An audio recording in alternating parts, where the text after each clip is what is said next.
Hi, everyone. Welcome back to our newest episode of Behind Our Science, where we're going to talk about a very exciting topic, science-based board games.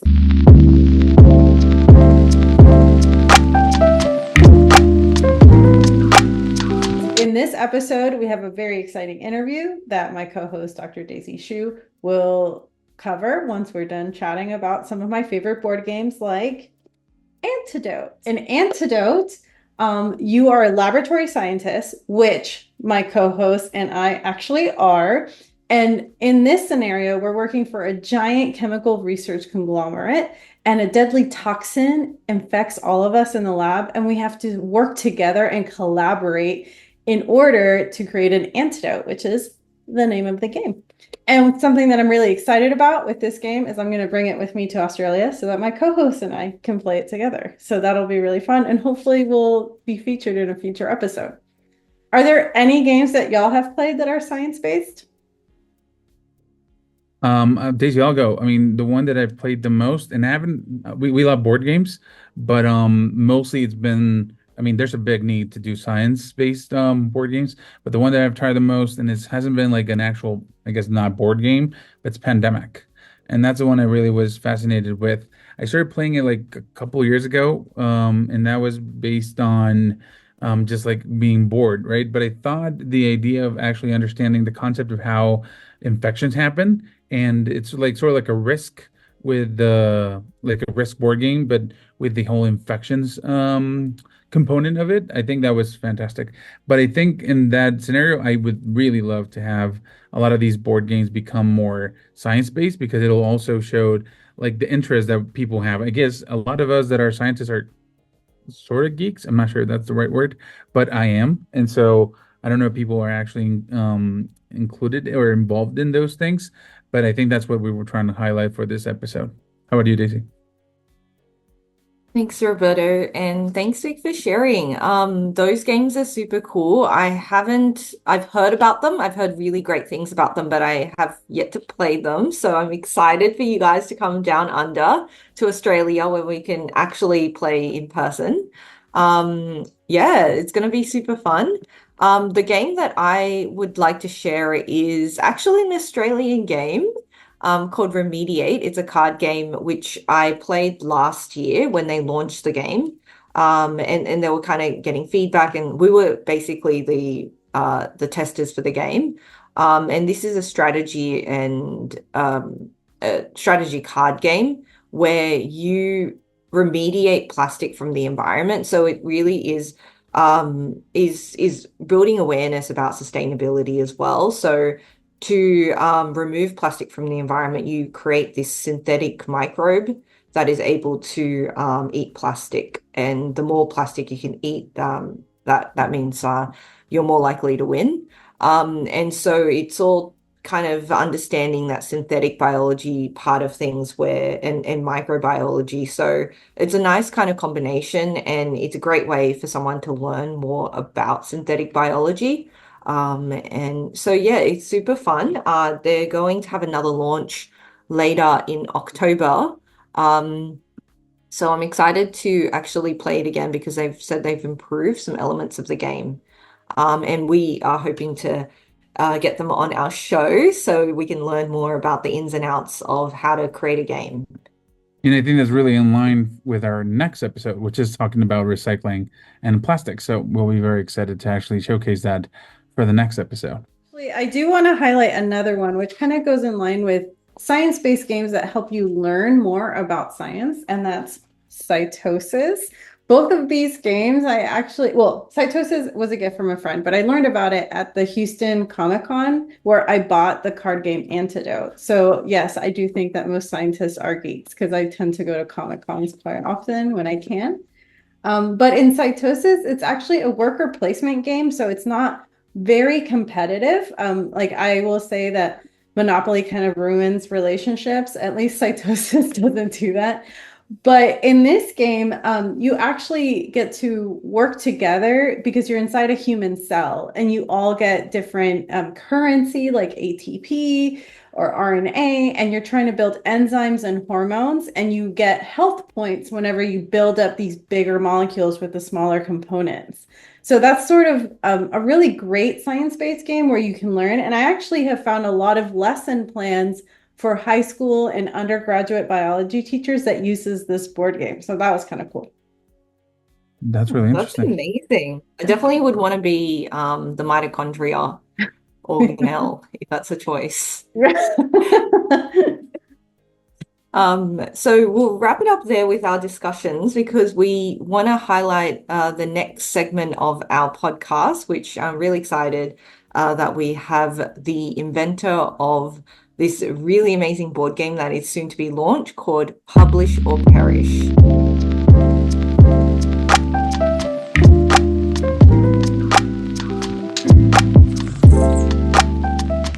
Today, we're joined by someone very special who's bringing a humorous twist to the often very stressful world of academic publishing. Please welcome Max Bay, the creative mind behind the soon-to-be released party game, Publish or Perish. Hello. Yay. Thank you very much for Hello. having me. Really excited for this opportunity. Yeah, thank you so much, Max, for joining us today. This is a really cool game. When I heard about it on the internet, I was like, we have to get Max on our podcast. Firstly, what inspired you to create this game? Yeah, so it's funny. It was a game night when I was playing the game, different kind of game with my academic friends. And at some point, I was realizing, hey, all we were doing is like we're pretending that we were someone else who are actually interesting. We're going through all the fantasies, or like we're pretending we're in a different profession that we're not in. But like, hey, we're academics. Like we go through all different kind of life events that are interesting, the challenges that are actually very if you just like put it outside of the like our normal life, it's like looking from the outside, it's like, well, that's quite a unique experiences. So I kind of proposed the idea. I was like, okay, all right, we're done with this game. But what about like we play a game, we create a game of publishing academic papers, and then the citation is your victory point. Then it was like everybody was like starting to just like immediately jump in and give me ideas. It's like, okay, what about we plagiarize? Like you need to put an IRB in there. You need to have the reviewer two in there somehow. It's just like all these jokes just keep going on. And that was a time when I just finished doing a program about how to do startup, how to test the product idea and all these things. And one of them actually was someone who also went through the same program just a couple of quarters before I did. And I was like, wow, this is something that people are actually interested in. This is my idea, but people are talking more than I do. So I was like, okay, this is a good indication that this is something that maybe I could work on more. And after that, I just couldn't stop thinking about it. Like if I'm not writing paper, I'm thinking about that. Quickly put together a prototype, tested it with my family.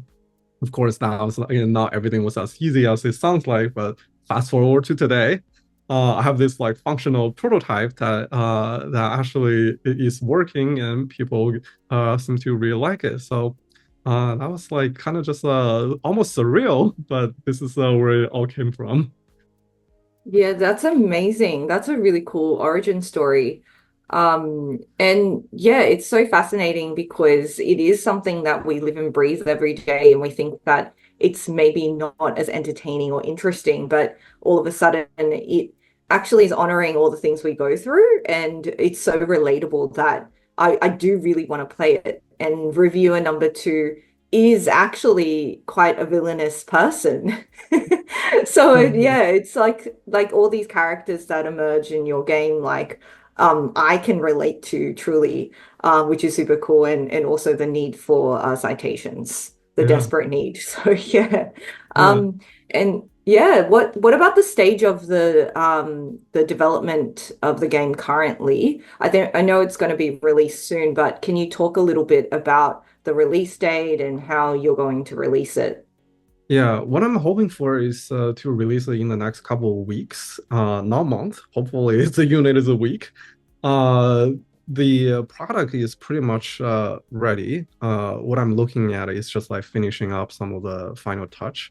Things like picking what kind of packaging material to enclose the whole game, like how thick the plat, well, what kind of material I want to use for the tray, whether it's plastic or paper, how thick things are, just like those things. Um, there is one component that I'm thinking about still doing some level of editing. It has a trivial component. I'm kind of aiming to do like a trivial game that can be as rigorous as I can make it. Being a scientist and an academic nerd I am, I want to have the trivia component to go through academic peer review system, and this is something I see that you guys are like, oh my god, that's peer review, right? But I was like one of the pain points, frankly, for me as someone who play trivia game on the market is like some of them are not exactly accurate, and some of the scientific knowledge when I was reading another book later on, I was like, oh, okay, it's actually not that accurate. So I really want to do something that is as accurate and historically and scientifically as accurate as I can. So I'm working on potentially peer reviewing, inviting scientists, the historians, and the academics from all these disciplines touched upon by those trivia questions to help me review the accuracy of all these questions. Speaking of which, if any of you have expertise in any of the domains that haven't found people to review, like love to have your help on this. But other than that, it is just about to get the whole game ready and release on Kickstarter. Of course, the fulfillment for any Kickstarter project is a different story. It's not like Amazon 2-day shipping. You click order, then 2 days later it arrive your door. There's still like a manufacturing, because like when people are ordering a product on Kickstarter, usually they're not manufactured yet, so there's no existing inventory. You can just ship it out. So after that, I will like order them. Then it take many weeks for them to actually produce it. Then cargo ship it from the manufacturer to the fulfillment center. Then get to your hands. So that will be another couple weeks to maybe a couple of months after Kickstarter campaign concludes. But that's about the timeline we're looking at. Nice, nice. And yeah, that sounds like a great idea, getting reviewers. It sounds like a really meta idea, and we'd definitely be happy to be peer reviewers for this card game. So yeah, please count us in. And then tell us a bit about how the game works and what the players will expect, the overall goals of the game, and how to win. Yeah, definitely. So the premise of the game is that you're almost like clueless researchers trying to do the one and only thing that matters in your academic life, that is to publish your papers. And you need to publish as many of them as you can fast before your rival researchers can get to it. Your victory point in the game is the number of citations you can accumulate. And the way to publish paper is to play the required action cards. So the type of action card that can publish the papers are the 5 basic elements that are involved in actually producing research paper. That is like the idea, theory, data. There's one more, like and reference. Reference and writing. So you play the combination of those cards to publish papers. And of course, there are other action cards that you can use to sabotage your fellow researchers' work, or you can play things like collaboration or workshop attendance that can just like help your own research performance by like, hey, if I play this card, I can draw a couple more cards, that kind of thing. Overall, it is designed to be a very simple game, easy to pick up. Once you learn, you get into the cadence, you know how to play. And it's also like embedded with some trash talking elements in there. Like people can just like throw out like snarky comments in their style reviewer too, and whoever is the trashiest the snarkiest trash talkers reviewer by the end of the game, you can like receive one of the awards. Then toward the end, people can also do a little dissertation defense. Well, or like haven't really called it dissertation defense, but just a defense, where people can defend their research program with all the random papers, all of the everything ranging from like the aerodynamic of flying pig to things like jumping to conclusion as a legitimate format of an exercise. So you have to defend like connect the research from just a really unrelated area. And someone whoever is best at that can get another award. But eventually, like all of the awards, like papers, got tabulated into citations, and whoever get the most citations win the game. So kind of just like a mere reflection of the real academic life, but I picked the most ridiculous aspect of it to both like poke fun of it, but also like satirize it a little bit. But most importantly, just like help people to get loose and really like enjoy the most fun part of the academic life. Yeah, that's wow, really that's nice. amazing. Yeah, that's incredible. I like that you mentioned that you brought aspects of your personal life. So I personally burn calories jumping to conclusions. So I would definitely defend that as a form of exercise. But what specific experiences, maybe a reviewer number 2 experience, could you draw from your personal life when you made this game? Yeah, I mean, okay, frankly, I was mostly quite lucky that I didn't get as bad a reviewer to experiences as much as like some of the things you can see. But yeah, there are a couple of life experiences. Like I tend to draw the more positive life experiences to put them in the game. And a lot of the inspiration are also just coming from the existing creative product. One is a PhDcomic.com.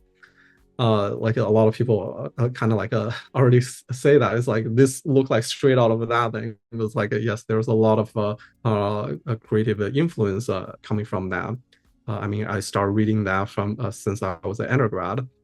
Big Bang Theory was another creative influence on this game. And in terms of the mechanism and the gameplay experience, Uno, Cards Against Humanity, maybe even a little Monopoly, like the experience of like kind of like fighting with each other and like take that kind of interaction. Like I really like those, so I took each piece of that. Another really like unrelated life experience was this. A lot of the papers are just like entirely made up. They have like those crazy abstract, they sound serious, but are about just crazy elements. Like, I mean, if the paper is about aerodynamic of flying pigs, so you can only imagine what the content is. But like my family and I used to do this little fun thing. If, say, we're walking in a park, I see a pile of trash, or if we're going to a park, going to a museum, seeing something that's just so crazy, something is under maintenance, then I will spontaneously make up our critique comment. It will be like something like the transcendentality of this piece reflects the monumental change of the life phases this artist experience from a childhood to adulthood, or something like that. So I could really just like make fun of the scenario and what we're looking at, and my family really liked it. So that the paper also was kind of like a metamorphosis of that life experience, like just like writing something that sounds like it's serious about a real light subject matter, and you juxtapose the really the ridiculousness in there with something serious. So that's like one other source of life inspiration in there. Yeah, it sounds like a modern abstract science instead of art. That's amazing. Speaking of art, did you get to design any sort of artwork for the card game? And if so, how did you come about with that creative influence? Since it's a bit different than scientific work, Yeah. there's always that arts versus science Yeah. culture. Yeah, fortunately, the game itself doesn't really need that much artwork. Like well, first I should say like idea all of the artistic design in the game. This is a equivalent of single order project. In the beginning, I actually thought about maybe I need to hire a graphic designer, artist to create the content for it. But then I ran into the problem. I couldn't find an artist who I feel like can understand the game, can relate to the game, can create an artwork to enhance the humor. Like um, there was someone who I almost hired, but it's just like the artwork. I just didn't feel like it quite jived the environment. So in the end, I just went to the entire different direction. Well, at that stage, I only have paper titles. I want someone to create the like a figure for each of the paper to enhance the humor, but that didn't work out. So instead, I was like, you know what? Since this game already has so much of it is text, let me just like write flavor text. Like just write out the paper, write out the abstract, so there's no actual it doesn't have to have the actual artwork. Most of it is just words. Let's see how it goes, and people seem to still like it, so that's how I went. Of course, since the idea of graphic aspect of it, then I have to learn to become like a unofficial graphic designer for this game. Had to learn a lot of things that I didn't anticipate. Everything from like what kind of light spectrum that human eyes are most sensitive to testing the color, the graphic design under sunlight, under low light condition, under yellow light, which is tend to be like the light condition most people play because it's a party game. People tend to play it in a game night. So all these things I had to learn, and a couple of icons in there that are used on all the cards. I just took them from a existing database, like got a subscription that like make sure I have the right to use it. Then find the ones that I feel like was the most funny for a given card to use. Some of which I really like. I should show you some of the card. But that was it. Yeah. That's awesome. That sounds amazing. So, whenever you were play testing and sort of flushing out the game with friends and family, were there any sort of memorable or funny moments that came from learning how to play or teaching the game to others?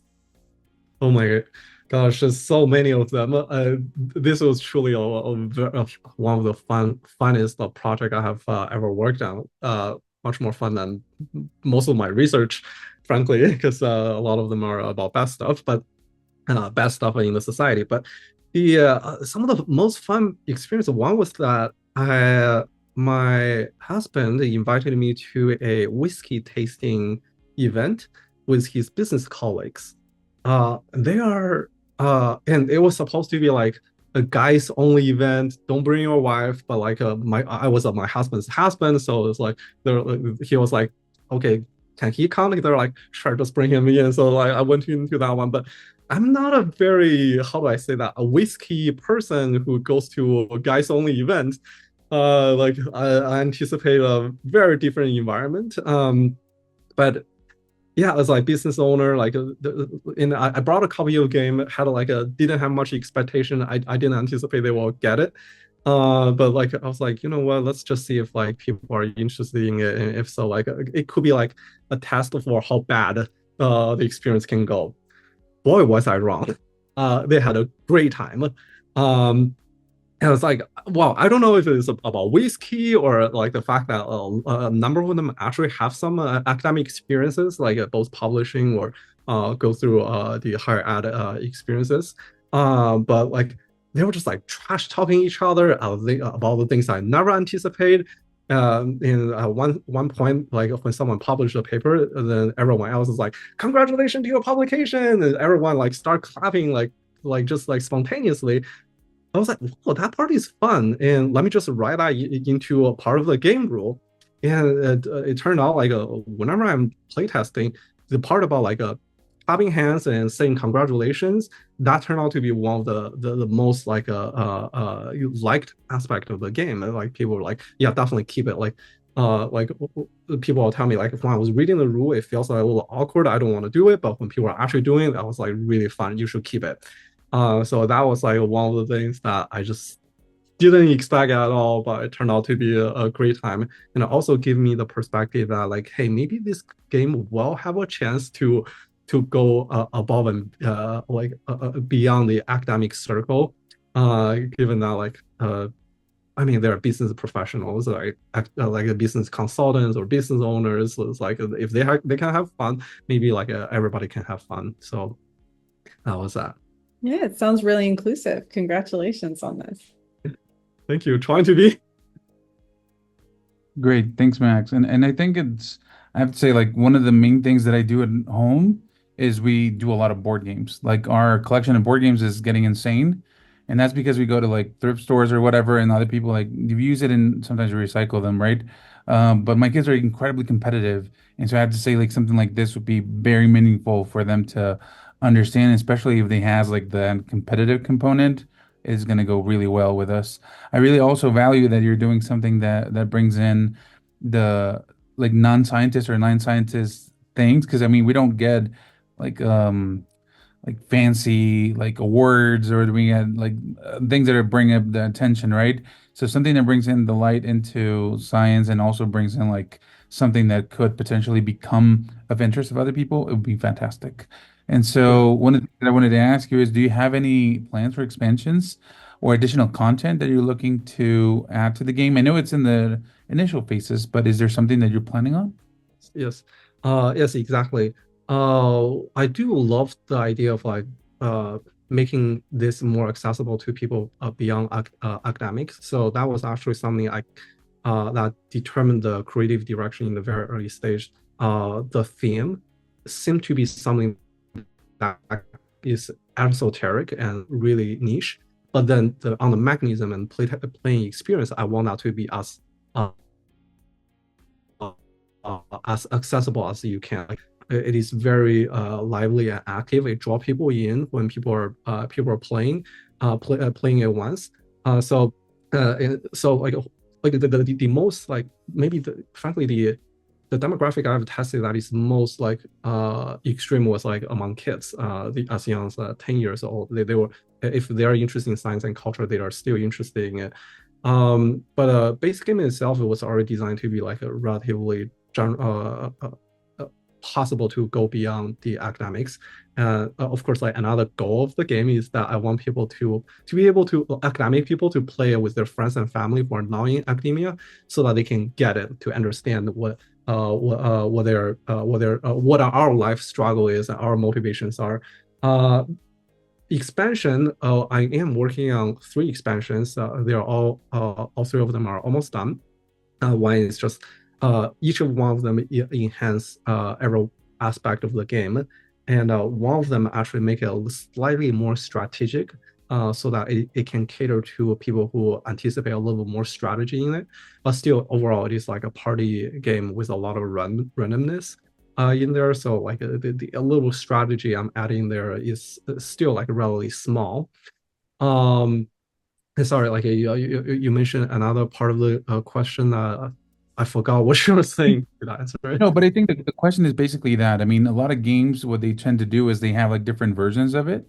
So sometimes they Right. have like a mild version for kids, but also Mhm. having like the hardcore, like I don't know, associate professor, like post tenure or something like that will be fantastic, right? So, Yeah. yeah, I was just that was where the question was leading, but I think it builds up on that and it Yeah. helps create that sort of like that same image. In that sense, are there other concepts, and I mean not directly related to this game, but concepts for projects that are related to board games or in the whole thing that you're currently working on or considering in the future? Yeah, actually, one thing I've been thinking about is like future games. Since this game has been publicized, I start to receive a lot of emails from people who are both in academia and who are board game enthusiasts, and they have been I have like quite a few emails from people who are telling me like they have been working on this game, but they haven't really got a chance to develop it, or they have been always wanting to design a game of their own on this and that. So I really wanted to create some kind of community or whatever, like where I can help people bring their idea of creating a game to actually finish it as a complete product. And right now, I've been taking notes on a lot of my design decision process and everything, so that I can put together like a short workshop, something along the line of like turning your lived experience into a tabletop game, or like satirize this profession of yours in a game. To just share all of the experiences that I have accumulated so far. At least, like if it's not something that everybody is interested in, like the emails in my inbox from the people who express the interest in, like I can look back to them to re-engage the conversation. But so far, that seems to be something I'm really interested in, and potentially like just like help people like just like push it forward. Because how do I say this? Like this process also made me realize like jumping from being an academic to a game developer, both game designer and game developer, it sounds like there are so many mountains to cross, because there are so many things that are different. Yes, they are different, but um, the mountains are only as big as they seem to be. Like if you just spend a little time, you have someone help me. Like I'm lucky enough, I have a lot of people I have been asking questions who answer my question and help me with. But just with some like tips and some books, like you can actually like you can get there. So I feel like there is like an unmet need in academia, or maybe just like a general society generally. Like people are interested in creating some game. It can be something small or whatever. But I want to help them. So that's Yeah. one real project in the future. And I think it's fantastic. I could see this coming into like different conferences, and it will be a hit. I mean, that will be like fantastic to see. So very excited to hear stuff like this coming out. So I think you already answered my next question, but I think is because you said like there has been interest in the community, in the academic community about this. But do you foresee, I mean, you've already talked a little bit about like I want to make some contributions, help other people that want to develop this, but where do you see the impact of this being mostly or the heaviest? Yeah, I think that just among academics who are really stressed out, or people uh, who can make a fun of their academic life, like people who watch Big Bang Theory, who can take the subject matter of academic life in a more light way. There's just a lot of stress in our daily life as being academics, so that I think we really need some kind of outlet. And like Big Bang Theory was one, PhD comic .com is one, but one thing I think that is missing from the early experience is that reading the comics and watching the show was mostly a solitude activity. I watched it, read them myself, but the interpersonal interaction part, like that part is a little missing. At most, what I can do is watch a show with someone else, or send this comic to someone else on my social media. But like, I want people to enjoy this like satirizing experience together. And that is one thing I'm trying to fill in. And I did actually worry a little bit when I brought it in the first place. Like, is this something that people actually wanted at all in the beginning? And also, I had a little concern being like a early career scholar. Like, is this something that's gonna be career ending? Like, are people gonna hate it? It's like, okay, this is how you think about academic life. Like, well, if you play the game, you will actually realize there's both like the satirizing aspect about the most ridiculous things, but there's also the celebration of the joy, the part about being publishing things, the joy of discovering something that is so fun. Like I try to draw the parallelism in there in terms of when you're answering the trivia question with fun fact, when you're like so excited, oh my god, I got this right. This parallel experience of like of like discovering a finding that nobody else is discovered. Like I'm trying to like engineer the experience, both about like satirizing the bad part, but also celebrating the good parts. Um, so far, people who play this game, a really high percentage of them say that they enjoy it, and a lot of them they will just like sign up to receive a pre-order on the spot, which I'm really glad like I'm like this is on the right trajectory.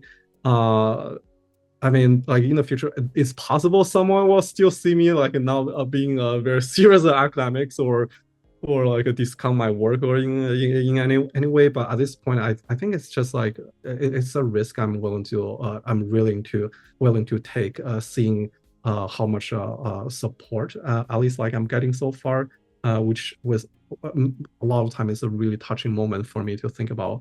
Wow, this is a project that people are interested in. Like I didn't see any of that when I was writing my research paper. I mean, you all know how writing research paper and getting feedback on paper is like. It's quite a different experience. So like that powered me to proceed to keep going forward. Thanks. Yeah, thanks, Max, for sharing that. We are definitely very happy that you created this game because I think it pokes fun at the seriousness of something that, we have to strive for every day. We're constantly thinking publications, publish or perish. And now, like you bring that lighthearted tone to it, it almost makes it more achievable. So hopefully when I play the game, I will actually maybe, yeah, take a more lighthearted approach to being able to tackle papers and not whinge too much about writing papers, or maybe still whinge, but at least I won't have so much resistance, because writing is tricky. And hopefully I'll think fondly of the game, and all the memories. So yeah, perhaps it will encourage more writing, more publications, and of high quality as well.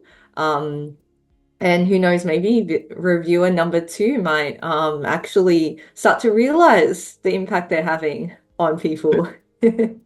Um, so I'm sure that listeners are going to want to get their hands on this. Our Behind Jar Science listeners are definitely going to, because they're all about publications, and we even have highlight sections in our episodes where we highlight their latest publications. So, how can listeners learn more about the game and stay updated on the release and pre-order it? Yeah, so if you just like Google search the publish or perish game, I think the number one is like a website that's like get.thepublishorperishgame.com. That is the pre-launch landing page. And if you just like put your email in there, then you will sign up for the newsletter and receive the notification whenever it goes live. The current plan is to release it on Kickstarter. So whenever that date is set, then everybody who sign up on that website will receive receive the notification. Hey, this thing gonna go live on this date. And so like, and this is the detail, like what kind of product lineup there are. So that'll be the best way to stay in touch and get informed. I would encourage people to try at least publish one paper as a single authored project. This is like not a very popular advice when I'm talking to other people, but this is something I'm also championing. The reason is that, well, first, I'm a social psychologist. In my field, most of the people publish paper with multiple authors, and you can even see like tens of like or hundreds of authors on the same paper if it's a really big project. Why am I suggesting people to go the other way? One thing I learned about it is that after I published the first single author paper, I started to develop a critical view of my own work that I try to internalize, like what reviewer two will say. I try to anticipate as many wide angle criticisms that people will say about my work, then just like internally absorb it and execute it. Like the more I can be critical about my own work, then the more I'm able to just preemptively avoid people saying bad things. So ultimately, what I saved was that during the reviewing stage, like a lot of time people don't say as many things, or like get to the revise and get from like rejection to like a revise and resubmit or acceptance like in less number of cycle. And it also turned out to be something that was translatable to other projects like this game project, like and just like being a single, because this project was a single author work too. I didn't have anyone actually collaborating on for all the creative direction. So all these like creative, all these like just internally like critical perspective helped me to like make sure that even the first prototype that I brought on the table playtesting, it was actually playable. It's nothing fundamentally broken about it, because like I preemptively addressed so many of them by just playing it between myself and myself. But anyway, I just being a person who execute a whole project, whether it's a research project or a game project or anything else, like that was something I found out to be a really valuable skill that can be developed by just try writing one single author paper. So sure, you can have like other like big team paper or whatever, but try it once. It changed my life perspective a lot. So that would be something I would advise people to try. That might be very hard. Yes. I don't know. That sounds very scary. But Max, would you mind telling us a bit about your research? You mentioned that you're a social psychologist, but could maybe our listeners are interested in what kind of research you do as a social psychologist? Yeah, speaking of that, of course. So my research is on people's opinion on political and social matters, social issues, things like everything about like what kind of politicians they support, like what kind of policy they support, to things like more cutting edge issue like how artificial intelligence can be used in the social and political domain. And one of my paper was on how the ChatGPT can be actually used to generate persuasive message to actually change people's political opinion and a level of support on things. So essentially just whatever things that are most contentious, the most controversial, I'm looking at it. But of course, that was a huge contrast though, with the game project. This is all about like the things people things about racism or like political division, and then the game is like everything's so satirical. So a big contrast in there. Yeah, no, it sounds like you got to explore a different side of your brain in creating this game. So that's amazing. Thank you so much, Max, for guiding us through the tumultuous process of publish or perish. We're very excited for your game. And thank you for sharing your research and science with us. Like, it sounds very interesting. I'm a biologist and like I do a lot of wet bench research. So what you're talking about sounds very brainy to me. Like, I don't think I can think that well, but we'll see. I'm excited to read your work. And I love that you're making plans to contribute to the community of indie gaming. Social responsibility is amazing. And I love that you're trying to incorporate that into your future. That's amazing. And to our listeners, we hope you liked this episode and enjoyed this entertaining journey of the Publish or Perish card game, along with the other science-based games that we've discussed. If you've played any of these games, let us know on social media which one's your favorite. And thank you for listening, and stay curious.